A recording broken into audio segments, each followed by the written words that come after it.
우리 하나님 말씀은 요한복음 제14장 15절부터 24절 말씀입니다.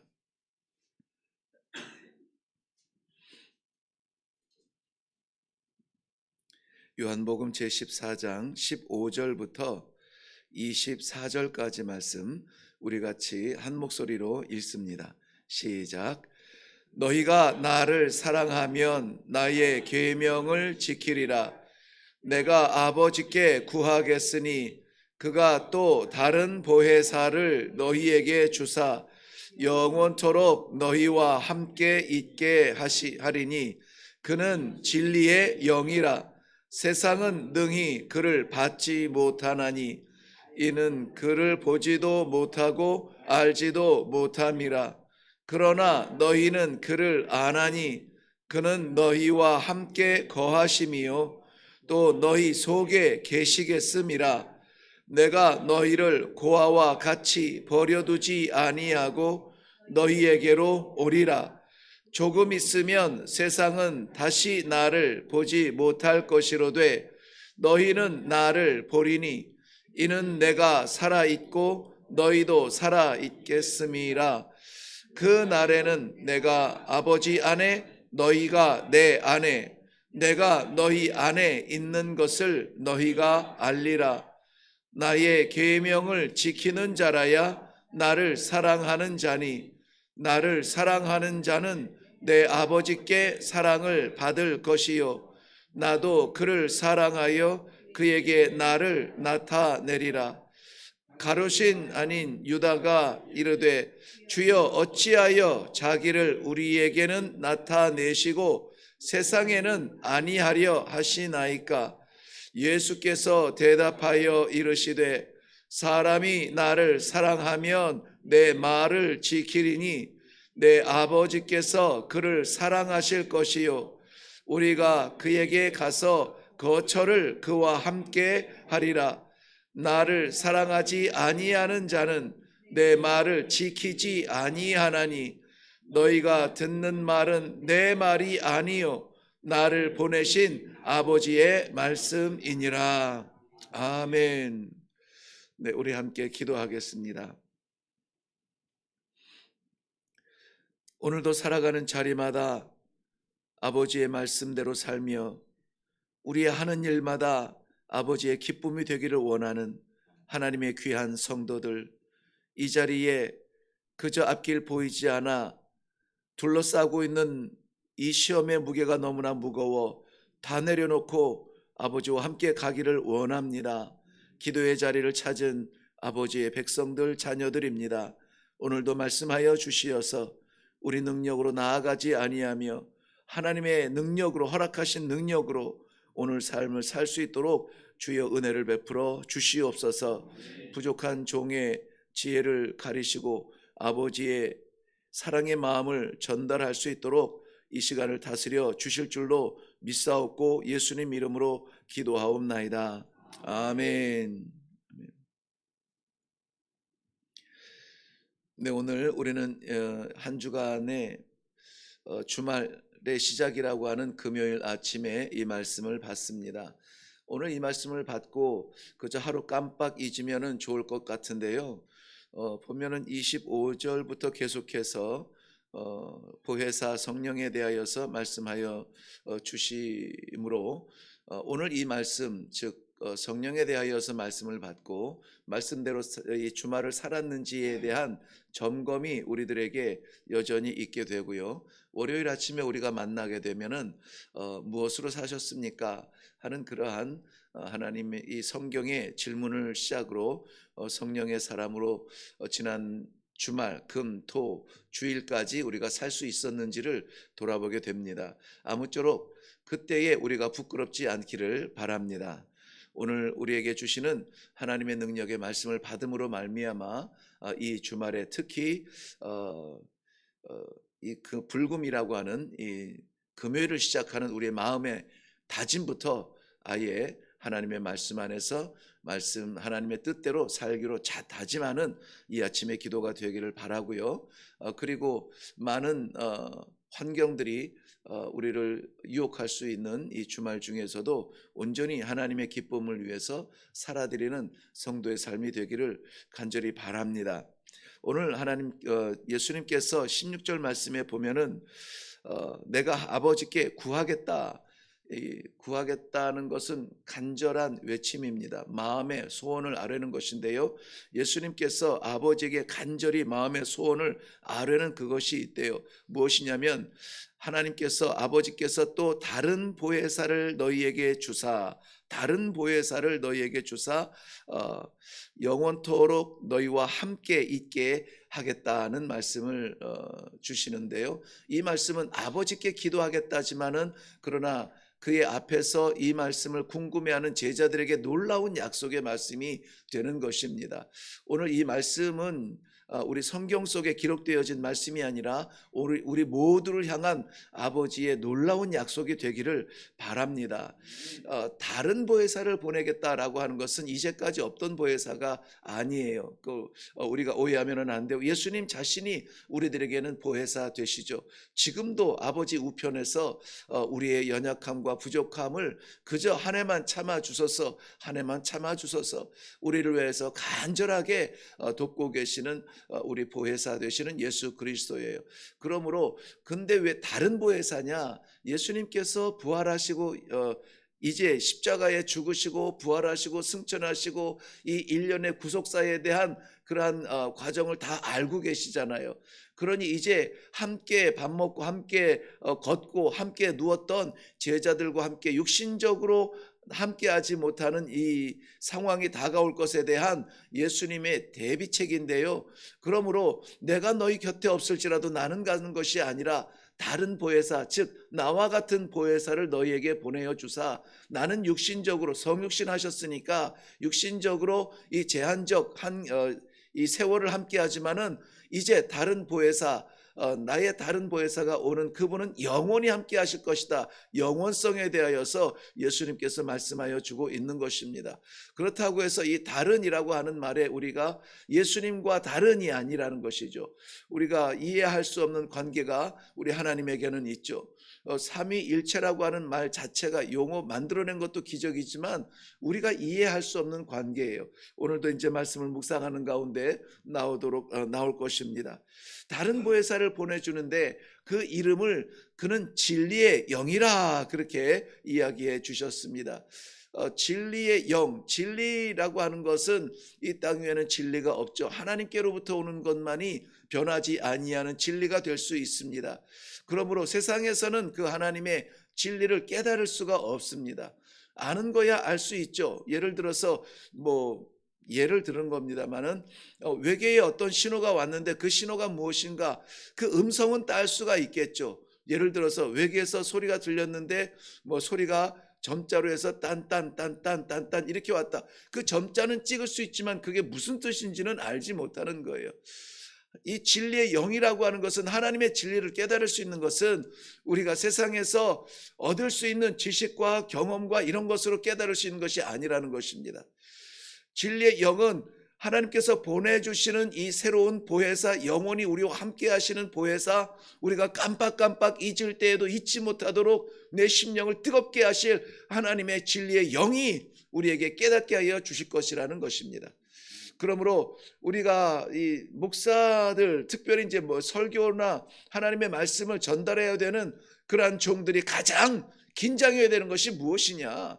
성도들은 습관적으로 본질적으로 그저 목사님이나 선교사님이나 이런 사람들이 이렇게 해설해주고 설교해주는 것을 그대로 다 받으려고 하는 순전함이 있어요. 그러므로 우리가 목사님의 설교나 선교사님의 메시지가 좋은 것이 아니라 하나님의 말씀이 좋은 거라고 늘 말씀을 드리잖아요. 우리 교회 너무나 좋은 교회예요. 우리 목사님 설교 얼마나 좋은지 몰라요가 사실은 자랑이기도 하지만은 굉장히 위험한 초청이라는 것입니다. 사람 앞에 초청하는 것이 아니라 우리는 철저하게 하나님의 진리 앞에 초청을 해야 되는데 그럼 어떻게 이야기하느냐? 우리 교회에서 말씀되어지는 이 하나님의 말씀이 얼마나 귀한지 몰라요. 나도 그로 인하여서 진리를 깨달았고 생명을 알게 되었습니다 하는 이란 내가 만난 하나님에 대한 간증이 참 좋은 그러한 소재가 될 것입니다. 예수님께서 약속하신 이 보혜사는 진리의 영이라고 했습니다. 목사님, 목회자나 이 선교사들, 말씀을 전하는 자들에게만 주신 특권이 아니라 모든 성도들이 하나님의 말씀을 깨달을 수 있는 진리의 영을 다 받으신 줄로 믿습니다. 그러므로 우리가 게을러서 그 말씀 앞에 무릎 꿇지 아니하는 한 우리에게 늘 허락하여 주시는 깨닫게 하시는 역사, 알게 하시고 따르게 하시는 능력, 우리가 그 열매를 거둘 수 있는 그런 능력까지도 하나님께서 우리 모든 성도들에게 이미 부어 주신 줄로 믿습니다. 오늘 진리의 영에 대하여서 먼저 살펴보려고 하는데요, 마치 이 지상에 하나님께서 우리가 모든 생물이 살아 숨쉴 수 있도록 산소를 허락하셨지만은, 그러나 죽은 자에게는 그 산소가 의미가 없는 것처럼 이 진리의 영은 하나님께서 이 땅 위에 폭포수처럼 부어주셨지만은 세상은 그것을 알지도 못하고 그것을 보지도 못하고 그것을 받지도 못한다라고 했습니다. 자기가 의도한다고 해서, 의지한다고 그래서 받을 수 있는 것이 아니에요. 바울 사도를 통하여서 이 성령의 불꽃으로 모든 이방의 죄악들을 태우고 십자가를 세우는 중에서도 이러한 마음을 가진 사람들이 있었죠. 특별히 그러한 이 평범한 삶을 살지 아니하고 영적 세계를 늘 탐하던 사람들은 나에게도 그 영을 받을 수 있도록 도와달라고, 그러면 내가 그 영을 통해서 하나님의 일을 해보겠다고 말을 하지만 그는 자신의 욕심을 채우려 하는 사람이라 하나님은 분명히 아시기 때문에 그에게 영을 부어주지 아니했습니다. 우리도 마찬가지요. 세상도 마찬가지입니다. 깨달으려고 암만 성경책을 들여보아도 깨달을 수 있는 부분이 있습니다. 깨달을 수 없는 부분이 반드시 있습니다. 제가 유럽의 영국이나 독일이나 이러한 지금도 우리는 그 많은 신학자들이 가서 공부하는데요, 신학의 깊이는 뭐 이루 말할 수 없습니다. 고대와 전통의 그러한 연구들이, 많은 자료들이 있기 때문에 신학의 깊이는 있지만은요, 신학, 학문으로서의 그 믿음, 신앙의 깊이는 한계가 있더라고요. 왜냐하면 많은 유명한 신학자들이 우리가 학문적으로 이 성경을 깨닫는 데는 도같았지만은, 그러나 이해할 수 없는 부분에 대해서는 철저하게 침묵하는 것을 봅니다. 예를 들어서 죽었다 살아났다든지 승천했다든지 오병이어라든지 물로 포도주를 만들었다든지 이런 이야기에 대하여서 하나님의 사심을 떳떳하게 말하지 못해요. 가르치지 못합니다. 왜? 이것은 우리의 지식의 지혜의 세계를 넘어서기 때문에 거기까지 우리가 나아갈 것은 아니다. 우리가 깨달을 수 있는 것만 알자고, 그럼 그것만 공부하자고 그렇게 이야기한다고 하는 것을 제가 들은 적이 있습니다. 세상은 아무리 많은 것을 쥐었어도 하나님의 영은 쥐지 못합니다. 많은 것을 잡은 것 같아도 하나님의 영은 받지 못한다고 성경은 분명히 말씀하고 있습니다. 그런데 하나님께서는 그의 사랑하는 백성들에게 세상이 줄 수 없는 하나님의 신령한 능력, 진리의 영을 부어주신다고 오늘 주님의 입술을 통하여서 약속해 주고 계시죠. 떠나야 하는 우리 주님께서 남겨져야 되는 이 제자들을 바라보시면서 안타까운 마음에 이것을 미리 이렇게 확신 가운데 주시는 약속입니다. 왜냐하면 예수님께서도 양 없는 무리의 삶을 사셨잖아요. 이미 400년 동안 하나님의 침묵의 시간 가운데 태어나셨고, 그리고 진리의 영이 없는 가운데 하나님의 복음을 삶의 방편으로 살아가는 그러한 종교인들에 의해서 유대인들이 얼마나 영적으로 짓밟히고 압박당하는 것을 보았잖아요. 제사를 드린다고 이런저런 제물을 드리지만 결국은 하나님의 영광을 나타내지 못하고 사람의 배를 채우는 그러한 성전의 제물을 보았잖아요. 그러므로 목자 없는 양의 그 처절한 삶을 아시기 때문에 안타까운 마음으로 두려워하지 말라, 염려하지 말라, 하나님께서 주시는 진리의 영, 즉 돕는 자, 이 보혜사라는 말은 파라클레토스라고 말하는데요, 파라 하는 말은 위드라는 말이에요. 곁에 있다는 말입니다. 클레토스라고 하는 것은 돕는 자라는 말이에요. 대언하는 자라는 것이에요. 우리가 미련하고 부족하여서 내 죄악을 깨닫지도 못하고 긁어내지도 못할 때에 곁에서 나에게 그 죄악을 죄라고 깨닫게 하시고 잘못됐다고 알게 하시고 해결할 수 있는 길을 보여주시고 하나님을 찾으라고 우리에게 기회를 주시고 말씀을 받아야 산다고 기도해야 힘없는다고 이런 자리와 환경을 허락하여 주시는 그 성령의 도움으로 말미암아 우리가 신앙생활하는 것입니다. 나는 원래 시간을 잘 지키고 나는 원래 새벽잠이 없고 이렇게 해서 드려지는 이 새벽 예배가 아니라 성령께서 우리들에게 말씀의 기회를 주시고 능력의 기회를 주시는 줄로 믿으시기를 바랍니다. 우리가 살아가는 것 아니요 내 곁에서 떠나지 아니하시고 영원히 나와 함께 하시는 이 보혜사 진리의 영으로 말미암아 오늘도 이 놀라운 세상이 줄 수 없는 축복의 기회를 가지심에 대하여서 감사하시고 떠나지 아니하시는 성령 앞에 부끄럽지 아니하는 성도의 삶을 사시기를 주님의 이름으로 축원합니다. 우리 하나님의 선물이에요. 하나님께서 주시는 자신의 능력입니다. 그러므로 아멘으로 받아 오늘도 우리가 성령의 사람으로 성령의 말씀 받고 순종하며 사는 것은 내 삶을 포기하는 것이 아니라고 했습니다. 내 삶을 포기하는 것이 아니라 하나님의 삶을 사는 것이라고요. 하나님의 능력으로 사는 것이라고요. 내가 만나 사람들을 회유하고 사람들을 위로하고 한계가 있다는 것이에요. 그런데 우리 하나님의 능력으로 한다면 나 같은 것도 받으신 우리 하나님께서 받을 수 없는 사람도 받게 하시고 품게 하시고 위하여 기도하게 하시고 용서하게 하시고 사랑하게 하시는 것 우리 인격이 아니라 하나님의 선물이라는 이 놀라운 사실을 오늘 우리 삶 가운데 체험할 수 있기를 주님의 이름으로 축원합니다. 허락하여 주신 이 보혜사는 영원히 떠나지 아니하시는 성령이라고 말씀하세요. 18절부터 20절까지에는 우리를 버려두지 아니하고 오리라고 말씀하고 있는데요. 여기에서 그 이후의 내용을 보면은 참으로 신비한 관계를 설명해 주고 있습니다. 내가 아버지 안에 있고 아버지가 내 안에 있고 내가 너희 안에 있고 너희가 내 안에 있고 그러면 하나님이 너희 안에 있고 너희가 하나님의 안에 있다. 이러한 것은 어떻게 우리 육신적으로 설명을 할 수가 있는 그러한 상황이 아니에요. 왜냐하면 우리는 내가 지금 여기 와서 설교하고 있잖아요. 내가 여기서 설교하고 있으면은 집에 있는 거실에는 내가 없어요. 있을 수가 없습니다. 그런데 어떻게 여기에서 설교하고 있는 내가 거실에 있을 수 있습니까? 이것을 설명할 수가 없습니다. 이 관계는. 그런데 하나님께서 이 하나님과 우리 주님과의 관계가 하나인 것처럼 우리 주님과 우리도 하나가 되는 이러한 간절한 소원이 있는 것처럼 하나님과 우리가 하나가 되는 놀라운 이러한 관계를 이루어 주신다라고 하는 것입니다. 여러분, 이 안에 있다라는 것은 너희가 내 안에 있고 내가 너희 안에 있다. 나중에는 내 말이 너희 안에 있다고 하는데요. 하나님이 내 안에 있고 내가 너희 안에 있고 너희가 하나님 안에 있고 이러한 중요한 이 삼각적인 관계에서 중요한 것은 무엇이냐면 안에 있다는 거예요. 안에 있다는 거예요. 겉모습이야 우리는 바꿀 수 있습니다. 언제든지 쉽게 바꿔요. 마치 우리의 몸을 가리고 있는 이 겉옷처럼 말이죠. 실증 나면 바꿀 수 있어요. 추우면은 그 좋았던 여름에 얄팍한 색깔 좋은 옷 다 버리고 겨울에 그냥 무조건 따뜻한 게 최고야. 막 덕지덕지 겹쳐서 입을 수 있죠. 그러므로 가릴 수 있죠. 겉에 나타나는 것들은 다 바꿀 수 있어요. 다 변할 수 있습니다. 예배당의 형태도 변하고 예배의 형태도 변하고 성도들의 자세도 변합니다. 그런데 안에 있는 것은 못 바꿔요. 안에 있는 것은 바꿀 수가 없습니다. 그러므로 우리가 하나님을 믿는다는 것은 이 발자취 따라서 예배당에 올라오는 것으로 만족하는 것이 아니라 올라온 예배당에서 허락하여 주신 하나님의 말씀을 가슴에 새기고 흔들리지 아니하고 빼앗길 수 없는 이 가슴에 새겨진 말씀대로 살아가는 것이 우리 성도들의 축복인 줄로 믿습니다. 예수님께서 이제 십자가에 못 박히시죠. 무덤에 갇히시죠. 감사하게 부활하시죠. 놀랍게 승천하시죠.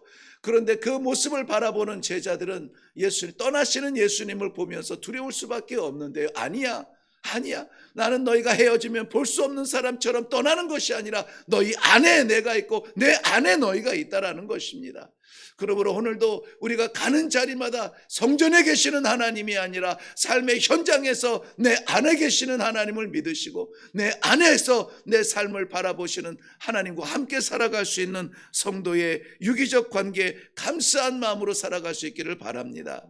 누구와 삽니까? 누구와 먹습니까? 누구와 말합니까? 누구와 일합니까?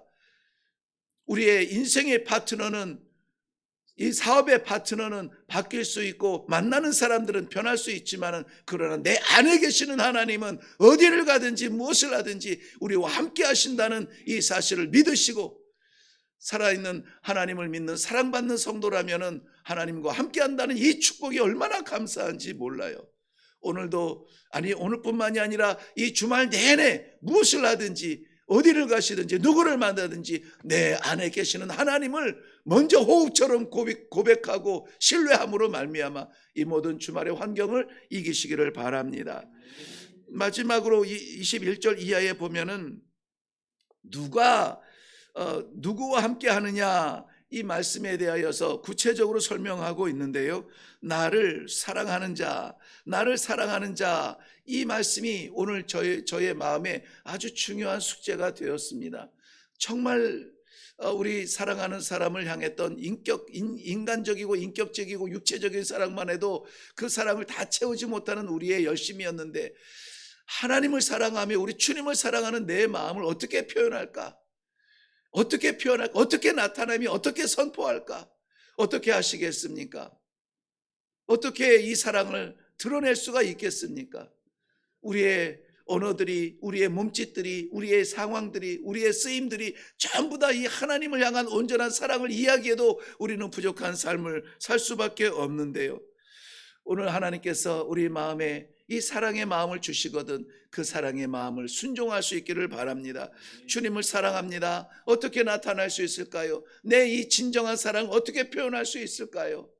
하나님께서 허락하여 주시는 것이 분명히 있을 줄로 믿고요. 우리에게 주시는 그 위로에 감사하시고, 우리의 찌꺼기같이 남아있는 그 죄악 때문에, 떠나지 아니하는 내 못된 습관 때문에 우리 하나님을 완전하게 사랑하겠다 찬양하지 못한다면 그것 잘라낼 수 있도록 하나님 도와 주시옵소서.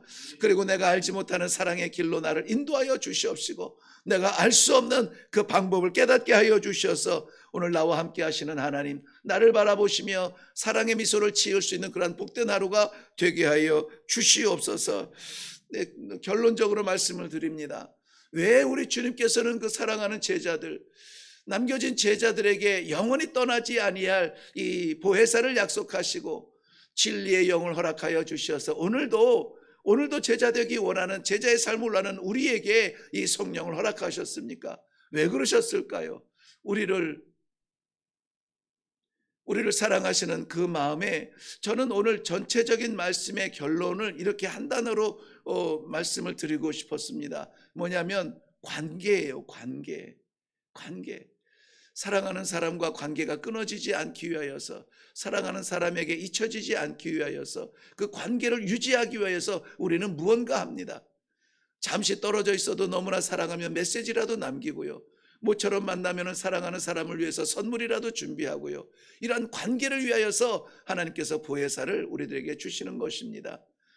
그러므로 우리의 신앙을 잃어버리지 않기 위해서 이런 방편들도 되겠지만은, 하나님께서 나를 놓지 아니하시는 하나님의 자녀의 관계를 위하여서 내게 주시는 이 성령, 오늘도 우리가 가는 자리마다 하는 일들마다 우리 하나님과의 사랑의 관계가 끊어지지 않았음을 감사하면서 찬송하면서 이것을 이렇게 증거하면서 살아갈 수 있는 모든 성도들 되시기를 주님의 이름으로 축원합니다. 기도하겠습니다. 내가 살아가는 삶이 아니요 하나님의 백성으로, 하나님의 자녀로, 귀한 생명 관계로 살아갈 수 있도록 오늘도 도와주시니 감사합니다. 가는 자리마다 하는 일들마다 생각하는 깊이 속에서 나를 붙들고 계시는 살아계신 하나님 아버지를 잊지 않게 하여 주시옵시고, 이 사랑의 관계가 끊어지지 않도록 하나님 역사하여 주시옵소서. 그러므로 사랑하는 성도들에게 그저 흔적만 남아있는 성령의 지나간 흔적이 아니라 오늘도 성령의 충만함으로 말미암아 오늘 살아가는 모든 현장마다 하는 만들마다 하는 일들마다 성령의 충만함을 나타낼 수 있는 귀한 사랑이 넘치는 하나님의 백성들 되게 하여 주시옵소서. 감사드립니다. 예수님의 이름으로 기도하옵나이다. 아멘. 네, 오늘 말씀의 묵상의 제목을 또 다른 보혜사 성령이라고 했습니다. 성령이 없이는 하나님을 알지 못합니다. 성령이 없이는 하나님의 뜻을 깨닫지 못합니다. 성령이 없이는 교회다운 교회, 성도다운 성도의 삶을 살 수가 없습니다. 주님께서 약속하신 성령, 그 약속 어기지 아니하셨다면 우리 안에 허락하신 성령, 이 성령의 충만함이 우리 안에 있기를 바라는 확실한 마음으로 기도하시고 또 충만한 성령의 나타남이 나의 삶의 현장이 되게 하여 주시옵소서. 성령과 함께 나아가는 귀한 이 하루를 기대하시면서 이 아침에 약속받고 기도할 수 있기를 바랍니다. 우리 다 같이 기도하겠습니다.